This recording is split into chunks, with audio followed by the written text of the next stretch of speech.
नमस्कार, जय हिंद प्यारे साथियों, स्वागत है आप सभी का आज के अपने स्पेशल सेशन में। और अब ये डेली आप लोगों को मिलने वाला है एक पावर पैक के रूप में। तो आप सभी लोग बहुत सारे पेपर्स की प्रिपरेशन कर रहे हैं। आप वनडे के या फिर आप जो मल्टी लेयर्स पेपर होते हैं उनकी आप तैयारी कर रहे हैं। तो आप सभी लोग क्या करते हैं कि करंट अफेयर का जो सेक्शन होता है, उसपे बहुत सारा टाइम आप एक्स्ट्रा दे देते हैं। और देखिए, सिंपल सी बात है, मैंने भी तैयारी की थी, मेरे भी जो एग्ज़ाम्स निकले, वो और जो नहीं भी निकले और उनमें जो एक कमी थी और जो एक प्लस पॉइंट था, वो दोनों करंट अफेयर्स ही था। एक तो प्लस पॉइंट ये था कि जब लास्ट में मुझे समझ में आया कि हाँ, इतना टाइम नहीं देना है, तो जब मैंने उसको कंसाइज़ करना स्टार्ट किया, वो मैं आप लोगों के सामने रखूँगा। और उसके पहले जो मैं मतलब खुद से भी जब मैं पढ़ता था या फिर न्यूज़पेपर पढूँ तब टाइम लगता है, मैगज़ीन पढूँ तब टाइम लगता है। किसी की क्लासेस देखो तो 1 घंटे, डेढ़ घंटे की क्लासेस होती हैं। तो इन सब चीज़ों से आपको बचाने के लिए एक बहुत ही भयंकर और बहुत ही काम वाला सेशन जो है वो है आप लोगों के लिए डिज़ाइन किया हो। डेली 7 बजे या फिर 7 से 8 के बीच में ये सेशन आप लोगों को मिल जाएगा और धीरे-धीरे हम इसको रेगुलराइज़ कर देंगे, ठीक है? अभी थोड़ी-सी कुछ कॉम्प्लिकेशंस हैं इसलिए ये मैं आपको बता रहा हूँ। और इसमें आपको ना बिल्कुल टू द पॉइंट एक भी लाइन एक्स्ट्रा ऐसी नहीं होगी जो एग्ज़ाम के लिए मतलब इम्पोर्टेंट ना हो। और बिल्कुल भी ऐसी चीज़ों पर टाइम वेस्ट नहीं करेंगे जिसमें बकैती ज़्यादा हो और पेपर के लिए मटेरियल कम हो, ठीक है? तो चलिए शुरू करेंगे आज के अपने सेशन को। और जो भी लोग चैनल पे नए जुड़े हैं वो सब्सक्राइब कर लेंगे। और क्योंकि आगे जो है वो ये वाला जो एक तरह से सेशन है और जो ये वाली सीरीज़ है, ये आपके पेपर में 4 चाँद लगाने वाली है। तो कहते हैं कि सफ़र में मुश्किलें आएँ तो हिम्मत और बढ़ती है, कोई रास्ता अगर रोके तो ज़ुर्रत और बढ़ती है। अगर बिकने पे आ जाओ तो घट जाता है दाम अक्सर, ना बिकने का इरादा हो तो कीमत और बढ़ती है। और इसी के साथ अपनी-अपनी कीमत को बढ़ाते हुए शुरू करेंगे आज के करंट अफेयर के सेशन को। और पहली न्यूज़ आप लोगों के सामने होगी कि भारत के पहले अंतरिक्ष पर्यटक बन चुके हैं गोपी चंद थोटाकुरा। गोपी चंद थोटाकुरा एक एनआरआई हैं जो क्या करते हैं, बाहर रहते हैं। आप लोगों को एनआरआई का पता होगा सारा कुछ, ठीक है? ये बन चुके हैं भारत के पहले अंतरिक्ष पर्यटक, ठीक है? पहला पॉइंट नोट डाउन करते चलिएगा बेटा। और अगर पीडीएफ चाहिए तो डिस्क्रिप्शन में व्हाट्सएप चैनल और टेलीग्राम दोनों का लिंक है, ज्वाइन कर लेना। पीडीएफ वहाँ पे आपको प्रॉपर मिल जाएगी, ठीक है? इसके पहले कौन गया था? इनके पहले गए थे राकेश शर्मा, ठीक? राकेश शर्मा के बाद थोटाकुरा जो है अंतरिक्ष में जाने वाले दूसरे भारतीय बन गए हैं। और अगर बात करें अंतरिक्ष पर्यटक की, मतलब अंतरिक्ष में घूमने के पर्पस से जाने वाले पहले भारतीय बन गए हैं, ठीक है? ये जो जेफ बेजोस की कंपनी है, ठीक है? क्या है? जेफ बेजोस, आप लोगों को पता होगा, अमेज़न के संस्थापक हैं। इनकी एक कंपनी है, अंतरिक्ष में काम करती है जिसका नाम है ब्लू ओरिजिन। ठीक है, क्या है? ब्लू ओरिजिन है। ब्लू ओरिजिन का एक मिशन था जिसका नाम था न्यू शेफर्ड मिशन। ठीक है, क्या नाम था? न्यू शेफर्ड मिशन नाम था।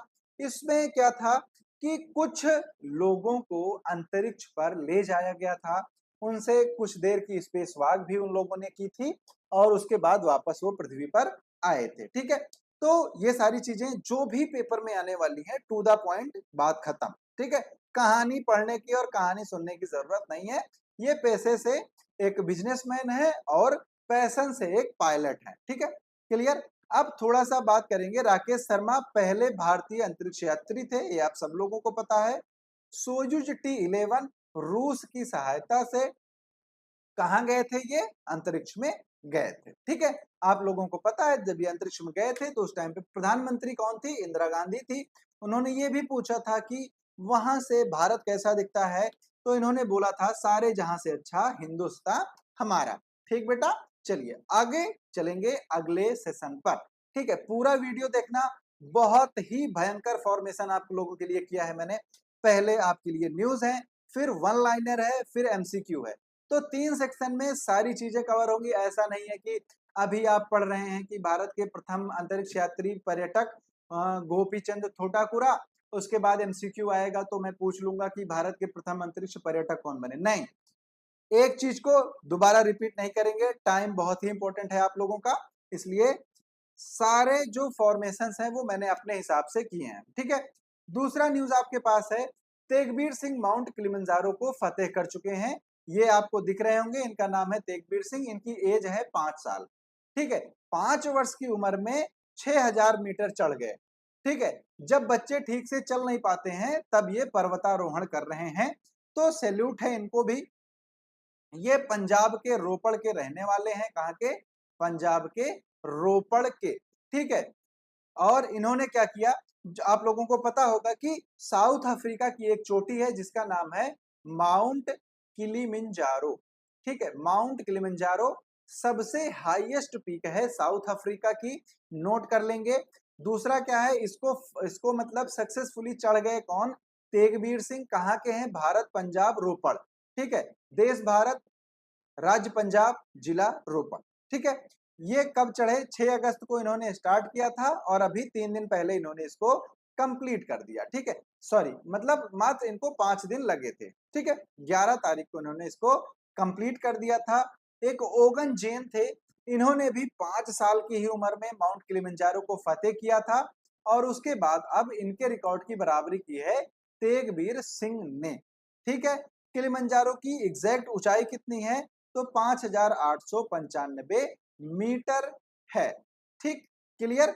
चलिए, सभी चीजें साइड में, पढ़ाई एक तरफ, ठीक है। फैक्ट्स आप बिल्कुल नोट करते हुए चलेंगे, क्वेश्चंस भी यहीं से फॉर्म होते हैं, आप सब लोगों को पता है, ठीक है।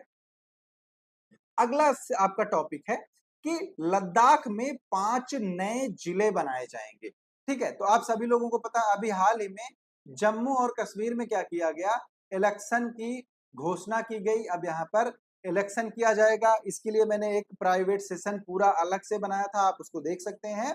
वहां से भी आपकी क्वेश्चन जो है वो फॉर्म होंगे, 101% होंगे, ठीक है, क्लियर। चलिए, तो मोटा भाई यानी कि केंद्रीय गृह मंत्री अमित शाह ने क्या किया, लद्दाख में 5 नए डिस्ट्रिक्ट जो है वो फॉर्म करने की घोषणा की। पांचों का नाम क्या होगा? ये बहुत ही ज्यादा इंपॉर्टेंट है, जास्कर, द्रास, साम, नुब्रा और चौंगथांग, ठीक है। ये 5 डिस्ट्रिक्ट हैं जिनका फॉर्मेशन लद्दाख में किया जाएगा। आप सबको पता है लद्दाख जो है अभी क्या है, एक यूनियन टेरिटरी है, केंद्र शासित प्रदेश है। इसके पहले यहाँ पर सिर्फ 2 ही जिले थे, लेह और क्या है, कारगिल, ठीक है। 2 जिले थे, नाम क्या था? लेह और कारगिल, क्लियर, सही है। यहीं पर क्या है, एक सियाचिन ग्लेशियर है, ये इंपॉर्टेंट है थोड़ा सा, इसको याद रखेंगे। और सियाचिन ग्लेशियर जो है वो वर्ल्ड का टॉपेस्ट वार ग्राउंड है, ठीक है, मतलब विश्व का सबसे ऊंचा युद्ध स्थल है, ठीक है।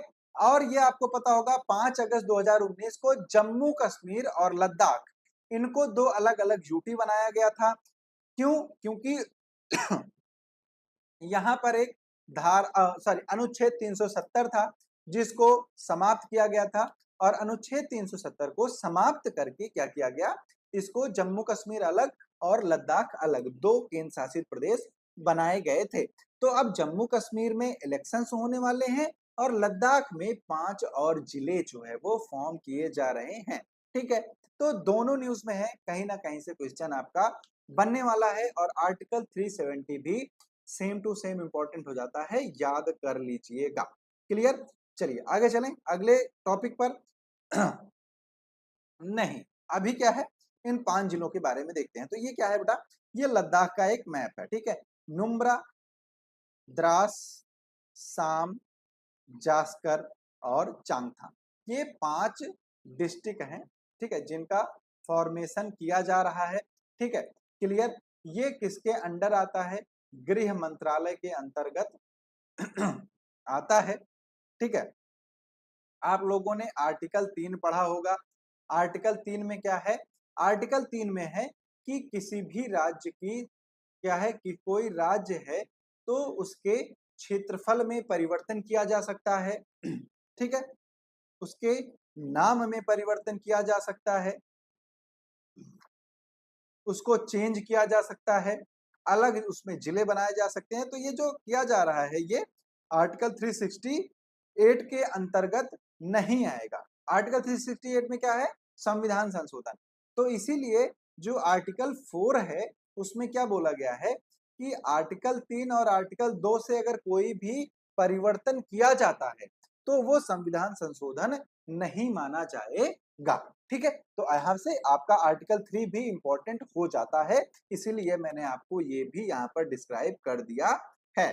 ठीक है, चलिए इसके बाद न्यूज है यूपीआई के तरह अब एक यूनिफाइड लेंडिंग इंटरफेस जो है वो लॉन्च किया जाएगा आरबीआई के द्वारा। ठीक है, आप लोगों को पता होगा यूपीआई क्या है? Unified payment interface. तो यूपीआई के जरिए आप लोग पेमेंट करते हैं। ठीक है, बहुत सारे एप्लीकेशंस भी हैं, पेटीएम है, फोन पे है, भीम यूपीआई है, अब तो 72 ठो आ गए हैं। तो किया क्या गया है बेटा? सिंपल क्या है कि जो यूपीआई था, ठीक है, क्या था? Unified payment interface. इसी के तर्ज पर एक लाया जा रहा है यूएलआई, यूनिफाइड लेंडिंग इंटरफेस। मतलब आप लोन ले सकते हैं। ठीक है, जैसे पिन डालते हैं और पेमेंट हो जाता है, वैसे ही पिन डालकर तुरंत आप लोन ले सकते हैं। ठीक है, इसका जो एक तरह से पायलट प्रोजेक्ट था, ठीक है, पायलट प्रोजेक्ट को इसके कंप्लीट कर लिया गया है। दूसरी चीज, जैसे बाकी लोन वाले एप्लीकेशन आपको मिलते हैं, ठीक है, बहुत सारे आपको एड्स दिखते होंगे, ये वैसा बिल्कुल भी नहीं है। इस पे गवर्नमेंट और आरबीआई दोनों का लिमिटेड कंट्रोल होगा। ठीक है, और सरकार इस पर डायरेक्ट निगरानी भी रखेगी। क्लियर? उसके बाद इसको आधार और ई केवाईसी जो होता है, नो योर कस्टमर, इन सब के जरिए क्या किया जाएगा? वेरीफाई किया जाएगा। और उसके बाद क्या किया जाएगा बच्चा? सभी लोगों को जो क्या होता है, जैसे लोन जो है वो दिया जाता है, एक आप पिन डालेंगे और फट से लोन मिल जाएगा आपको। ठीक है, तो अर्जेंट में कभी कभी ऐसा हो जाता है कि पैसे नहीं होते हैं, कहीं से मिलते भी नहीं है, तो ऐसी स्थिति में यहाँ पर आपको ये सुविधा काम कर सकती है। ठीक है, उसके बाद अगली न्यूज है कि राजस्थान और मध्य प्रदेश में बनेगा श्री कृष्ण गमन पथ। ठीक है, इंपॉर्टेंट हो जाता है, याद रखेंगे। श्री कृष्ण गमन पथ किन दो स्टेट से कनेक्टेड है? राजस्थान और मध्य प्रदेश से। ठीक है, क्लियर? तो आप सबको पता होगा कि उत्तर प्रदेश और उसके बाद राजस्थान और मध्य प्रदेश, ठीक है, तो ऐसे 3 राज्य हैं। ठीक, तो यहाँ पर मथुरा और आगरा है। तो मथुरा वृंदावन में प्रभु श्री कृष्ण का जन्म हुआ था, और उसके बाद ये ऐसे एक सर्किट जो है वो बेटा डिजाइन की जा रही है। ठीक है, अब ये सर्किट जो है डिजाइन की जा रही है, इसका नाम क्या होगा? श्री कृष्ण गमन पथ होगा। क्लियर? ठीक है, अब ये एक बार ऐसे इसको देख सकते हैं कि कहां से कहां तक। ठीक है, तो मथुरा में जन्म हुआ था, ये मथुरा बॉर्डर पे है राजस्थान के। ठीक है, फिर भरतपुर, कोटा, फिर उसके बाद झालवाड़, उज्जैन और यहाँ जमापाव, यहाँ पर ये ऐसे सर्किट जाएगा जिसका नाम क्या होगा? कृष्ण गमन पथ। ठीक है, क्लियर? तो यहाँ पर यही इंपॉर्टेंट है और ज्यादा कुछ नहीं। फिर उसके बाद ये इंपॉर्टेंट न्यूज है यूपीएस। ठीक है, यूनिफाइड पेमेंट वो पेंशन स्कीम। ठीक है, क्या है? Unified pension scheme. अब आप लोगों को पता है पहले एक था ओपीएस, ओल्ड पेंशन स्कीम, फिर अटल बिहारी वाजपेयी की गवर्नमेंट आती है और इसको बदलकर किया जाता है एनपीएस। ठीक है, क्या किया जाता है? NPS, new pension scheme. ठीक है, न्यू पेंशन स्कीम कब होती है? 2004 में। ठीक, इसमें ये बताया जाता है कि जिनकी नियुक्ति, ठीक है, मतलब सरकारी केंद्र सरकार में जिन भी कर्मचारियों की नियुक्ति 2004 के बाद हुई है, उनको पेंशन जो है वो नहीं दी जाएगी। ठीक है, क्लियर?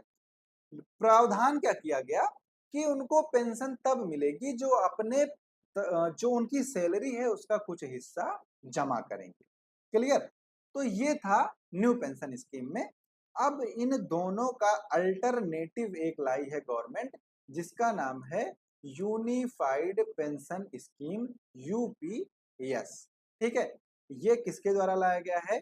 सेंट्रल गवर्नमेंट के द्वारा लाया गया। ठीक है? इम्प्लीमेंट कहां कहां पर है? तो सेंट्रल गवर्नमेंट के द्वारा इम्प्लीमेंट किया जाएगा 1 अप्रैल 2025 से। बताया जा रहा है कि लगभग 23 लाख कर्मचारी ऐसे हैं जो इससे लाभान्वित होंगे, जिनके लिए ये प्रॉफिट देगा। ठीक?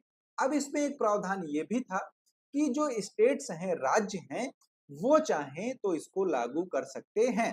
तो महाराष्ट्र में इलेक्शन आने वाला है, तो भाई इलेक्शन से बड़ा धर्म नेताओं के लिए कुछ नहीं होता। ठीक है? तो अब इसलिए इन्होंने क्या किया, यूपीएस को महाराष्ट्र में लागू कर दिया है। तो यूपीएस लागू करने वाला महाराष्ट्र पहला स्टेट बन गया है। यहां से आपको क्वेश्चन मिल सकता है। ठीक है? ये बहुत ही इंपॉर्टेंट टॉपिक यहाँ पर हो जाता है। यूपीएस की 5 जो बड़ी बातें हैं वो क्या है कि पेंशन जो है कर्मचारी को जैसे आप जैसे रिटायर हो रहे हैं, तो रिटायर होने के 1 साल पहले, मतलब 1 साल के अंदर अंदर जो आपकी तनख्वाह थी, जो आपकी सैलरी थी, उसका जो परसेंटेज है कितना, 50%, वो आपको अब पेंशन के रूप में मिलेगा। क्लियर? ठीक है? फिर एश्योर्ड फैमिली पेंशन, मतलब जिसको पेंशन मिल रही है, अगर उसकी डेथ हो जाती है तो उसके परिवार के व्यक्ति को कितना मिलेगा, 60% पेंशन जो है वो प्रदान की जाएगी। फिर उसके बाद एश्योर्ड मिनिमम पेंशन, जैसे कोई कोई व्यक्ति क्या होते हैं कि जैसे वॉलंटरी रिटायरमेंट ले लेते हैं, या फिर मतलब वो रिटायरमेंट ले ही लेते हैं बिना कार्यकाल पूरा किए, तो ऐसे व्यक्तियों के लिए है कि 10,000 रुपए महीना उनको भी पेंशन दी जाएगी। ठीक है? क्लियर? फिर इसके बाद क्या है, इसमें क्या है, डियरनेस अलाउंस, जिसको हम डीए बोलते हैं। ठीक है? ये सारी चीजें भी दी जाएंगी। ठीक? हर सरकारी कर्मचारी को 6 महीने की नौकरी पूरी करने पर उसकी सैलरी और डीए मिलाकर 10% पैसा रिटायरमेंट के बाद क्या किया जाएगा, दिया जाएगा। क्लियर? तो ये सारी चीजें थी इसकी। ठीक है? समझ में आ गया? आगे चलें। अगला क्या है, महिला टी20 विश्व कप में जो है वो टीम जो है भारत की वो डिक्लेयर कर दी गई है। और इसमें क्या किया गया है, आप लोगों को पता होगा, भारतीय क्रिकेट टीम की एक बहुत ही धाकड़ बल्लेबाज हैं, जिनका नाम है हरमनप्रीत कौर। ये कौन है? हरमनप्रीत कौर है, और इनको बनाया गया है टीम इंडिया का कैप्टन।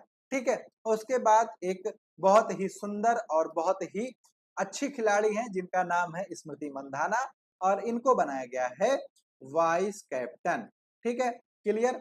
देखिए, इसमें इंपॉर्टेंट बात यह है कि जो महिला टी20 वर्ल्ड कप है, ठीक है, वुमेन्स टी20 वर्ल्ड कप है, ये होना था बच्चा कहां पर, बांग्लादेश में, जो हमारा पड़ोसी देश है। लेकिन बांग्लादेश का हाल आप सभी लोगों को पता है, यहाँ पर काफी ज्यादा बवाल मचा हुआ है, तो इसलिए अब इसको शिफ्ट कर दिया गया कहां पर, यूएई में इसको शिफ्ट कर दिया गया। अब ये कहां पर कंडक्ट कराया जाएगा, संयुक्त राज्य अमीरात में कराया जाएगा। अगले न्यूज पर चलते हैं। क्या है, मदर टेरेसा अंतरराष्ट्रीय पुरस्कार समारोह सेलिब्रेट किया गया। ठीक है? तो कौन सा था ये, 24वां था। ठीक है? क्या था, 24वां था। क्लियर? ये मिलेनियम प्लाजा में मनाया गया, कहां पर, दुबई में। ठीक है? ये सेकंड टाइम था जब इसको भारत के बाहर मनाया गया, और जब इसको भारत के बाहर मनाया गया तो दोनों बार इसको कहां पर मनाया गया, दोनों ही बार इसको दुबई में मनाया गया। इस पुरस्कार की शुरुआत हुई थी 1997 में, जब मदर टेरेसा का निधन हो गया था। मदर टेरेसा आप लोगों को पता है समाज कल्याण के लिए जानी जाती हैं। ये पेशे से क्या थी, एक नर्स थी। ठीक है? एक तरह से इनको आप नन भी बोल सकते हैं। पुरस्कार दिया किसको गया? युवा प्रतिभा अहमद अल हाशमी को पुरस्कार दिया गया। ठीक है, क्लियर, याद, फैक्ट सब कुछ। चलें आगे, तो अगले क्वेश्चन पर चलते हैं, मतलब अपने अगले टॉपिक पर की तरफ बढ़ते हैं। और अगला टॉपिक आपके सामने ये रहा कि जर्मनी ने अफ्रीका में जो मंकी पॉक्स फैला हुआ है उसके लिए 1 लाख वैक्सीन जो है वो दी। आप सबको पता है कि अफ्रीकन कंट्रीज जो हैं वो काफी गरीब हैं, तो और लगभग लगभग जो वायरस होते हैं वो अफ्रीकन कंट्रीज में ही फैलते हैं। तो जर्मनी जो है वो 1 लाख एमपॉक्स वैक्सीन जो है वो दे रही है। आप सबको पता है कि 14 अगस्त को एमपॉक्स को वर्ल्ड हेल्थ ऑर्गेनाइजेशन ने ग्लोबल हेल्थ इमरजेंसी घोषित किया था। इसका भी वीडियो आप लोगों के लिए मैंने बनाया था, उसको भी आप देख सकते हैं। ठीक है, ये दूसरी बार है जब इसको ग्लोबल पब्लिक हेल्थ इमरजेंसी घोषित किया गया है। ठीक है, और अब इम्पोर्टेंट न्यूज ये है कि भारत ने मंकी पॉक्स के लिए आरटीपीसीआर जो किट होती है, इसको आप लोगों ने बहुत सुना होगा कोरोना के टाइम पे, तो इसको डेवलप कर लिया है। ठीक है, आरटी का मतलब होता है रैपिड टेस्ट। ठीक है, तो क्या है, इसको चेक करने के लिए कि मंकी पॉक्स का जो वायरस है वो आदमी इन्फेक्टेड है या नहीं है, इसके लिए क्या किया, भारत ने अपनी किट को डेवलप कर लिया है। कब? 15 दिन के अंदर ही 14 अगस्त को डिक्लेयर किया गया था इसको पब्लिक हेल्थ इमरजेंसी। ठीक है, इस किट का नाम क्या है? इस किट का नाम है IMDX monkey pox detection RT-PCR ऐसे। ठीक है, इसको बनाया किसने है? इसको बनाया है सीमेंस हेल्थिनियर्स ने। ठीक है, इसका जो रिजल्ट है वो 40 मिनट के अंदर आपको मिल जाएगा। क्लियर, और पुणे में ICMR जो है नेशनल इंस्टीट्यूट ऑफ वायरोलॉजी, इसने क्या है, इसको मान्यता भी प्रदान कर दी है। ठीक है, तो अब मंकी पॉक्स के टेस्टिंग के लिए भारत ने अपनी RT-PCR जो किट है उसको डेवलप कर लिया है। 40 मिनट के अंदर आपको इसके रिजल्ट्स जो है वो मिल जाएंगे। एमपॉक्स के कुछ लक्षण होते हैं। 95% केसेस में क्या होता है, केवल चेहरे पर। इसमें क्या होता है, या तो आपको बहुत सारे रेसेस आ जाएंगे या तो छोटे छोटे दाने आ जाएंगे, उसमें पानी या फिर पस आ जाएगा। ठीक है, क्लियर।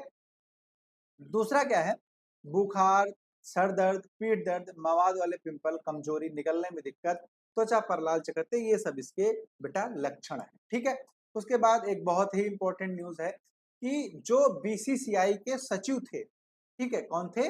बीसीसीआई के सचिव थे जिनका नाम था जय शाह। ठीक है, तो जय शाह अब बीसीसीआई के सचिव नहीं है। क्यों? क्योंकि इनको आईसीसी का चेयरमैन जो है वो सेलेक्ट किया गया है।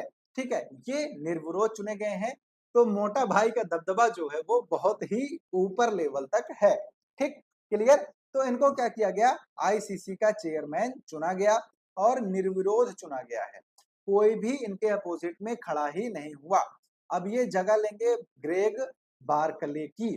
ठीक है, अभी क्या है, ये बीसीसीआई के सचिव हैं। आईसीसी का हेडक्वार्टर कहाँ पे है? आईसीसी का हेडक्वार्टर दुबई में है। क्लियर।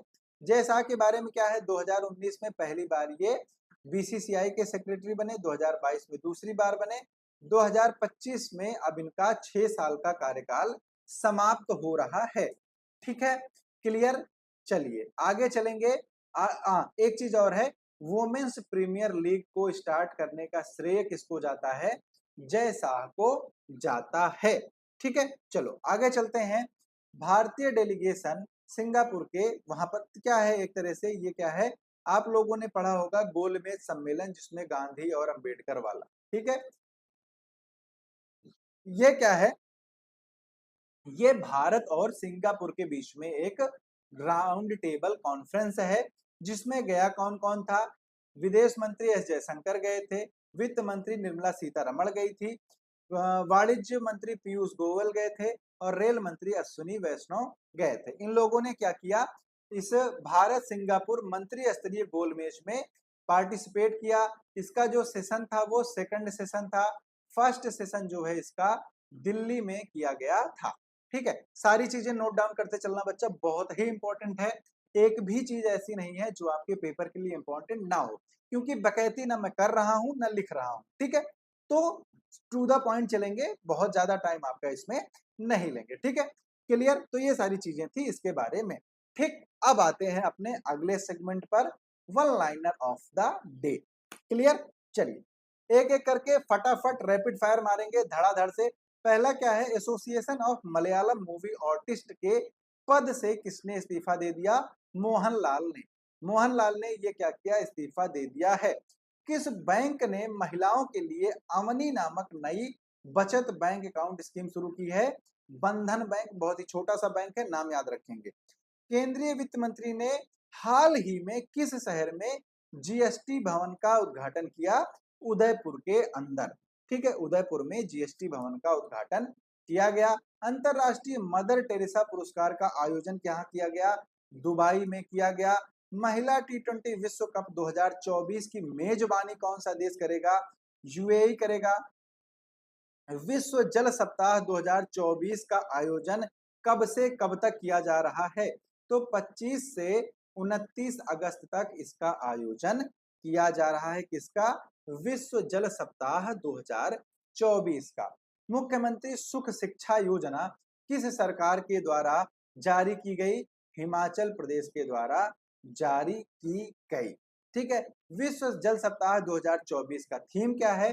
थीम है सीमाओं को पाटना, शांतिपूर्ण और सतत भविष्य के लिए जल। फिर उसके बाद क्या है, महिला टी20 विश्व कप 2024 के लिए टीम इंडिया का कप्तान किसको नियुक्त किया गया? हरमनप्रीत कौर, और वाइस कैप्टन बनी है स्मृति मंधाना, ठीक है। क्लियर, चलिए अब चलते हैं अपने अगले सेगमेंट पर, जो कि आपके लिए होने वाला है एमसीक्यू के फॉर्म में। तो पीएम मोदी किस स्पेशल ट्रेन से यूक्रेन गए? तो आप सबको पता है, पहले वो फ्लाइट से गए थे पोलैंड, और पोलैंड से फिर यात्रा की थी ट्रेन से, कहाँ के लिए? यूक्रेन के लिए, ठीक है। तो इस ट्रेन का नाम था रेल फोर्स 1, ठीक है। क्या नाम था? रेल फोर्स 1 इसका नाम था, ठीक है। दूसरा क्वेश्चन क्या है, भारत के किस खिलाड़ी को सीएड क्रिकेट रेटिंग अवार्ड 2024 के लिए main international cricketer of the year का अवार्ड दिया गया? तो किसके बल्ले पर सीएट लिखा रहता है? रोहित शर्मा के। तो रोहित शर्मा यहाँ पर आपका करेक्ट आंसर हो जाएगा। क्लियर, अगला क्वेश्चन फटाफट से आंसर करते हुए आगे बढ़ेंगे। कितने साल के बाद कोई भारतीय पीएम पोलैंड पहुंचा? तो ये सब आपको पता है कि 45 वर्षों के बाद कोई जो सीएम पॉडी प्राइम मिनिस्टर है वो पोलैंड के दौरे पर गया। वो कौन थे? पीएम मोदी, ठीक है। इनसे पहले कौन गया था? तो पीएम मोदी के पहले कौन गए थे? मोरारजी देसाई, ठीक है। कौन गए थे? मोरारजी देसाई जो है वो गए थे। कितने साल बाद ये गए? 45 साल के बाद पोलैंड का दौरा इन्होंने किया, ठीक है। अगला क्वेश्चन क्या है कि किस 35 देशों के नागरिकों को 6 महीने के लिए वीजा फ्री यात्रा मिला? ठीक है, देखिए सिंपल सा क्या है कि भारत का पड़ोसी देश है श्रीलंका, और श्रीलंका ने क्या किया है कि 35 देशों को क्या किया है, 6 महीने के लिए क्या किया, 6 महीने के लिए वीजा फ्री क्या है, आवागमन दिया है। इसमें भारत का भी नाम शामिल है, तो इसको आप याद रखेंगे। देखिए इसका मेन मोटिव क्या होता है कि जो इनका टूरिज्म है उसको बढ़ावा देना ये चाहते हैं, ठीक है। क्लियर, चलिए आगे अगला क्वेश्चन, केंद्र शासित प्रदेश लद्दाख में कितने नए जिले बनाए जाएंगे? 5 नए जिले बनाए जाएंगे, ये आप लोगों को मैं बता चुका हूं। उसके बाद क्या है, यूनिफाइड पेंशन स्कीम लागू करने वाला पहला राज्य कौन सा है? महाराष्ट्र है, और मोस्ट प्रॉब्ली उत्तर प्रदेश जो है ये सेकेंड स्टेट बन जाएगा, ठीक है। अभी कोई कंफर्म नहीं है भाई, ठीक है। उसके बाद विज्ञान धारा योजना किस विभाग के तहत आती है? तो विज्ञान और प्रौद्योगिकी विभाग के अंतर्गत आती है। विज्ञान धारा योजना के अंतर्गत क्या किया गया है, जो 3 योजनाएं थी विज्ञान और प्रौद्योगिकी विभाग की, उनको क्या किया गया, कंबाइंड करके एक योजना के रूप में क्या कर दिया गया, ला दिया गया है, ठीक है। तो ये पूरा एक पावर पैक सेशन जो था वो आपके लिए था, और इसी इतनी देर में पूरा आपको कंसाइज वे में करंट अफेयर मैंने दे दिया है।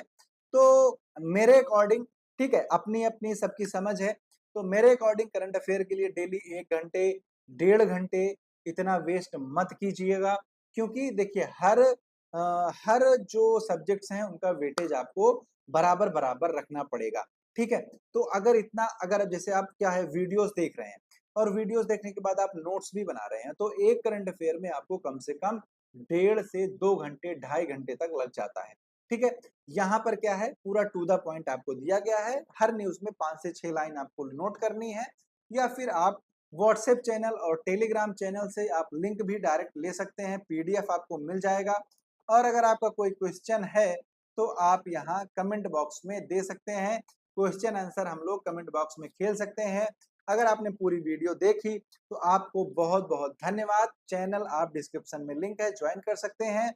वीडियो अच्छी लगी है, तो चैनल को सब्सक्राइब करके जाइएगा और लाइक, शेयर, कमेंट एकदम दबा के मारना मेरे दोस्त। मिलते हैं अगले सेशन में, अगले करंट अफेयर के साथ, तब तक के लिए आप सभी लोगों को प्यार भरा नमस्कार। जय हिंद, जय भारत।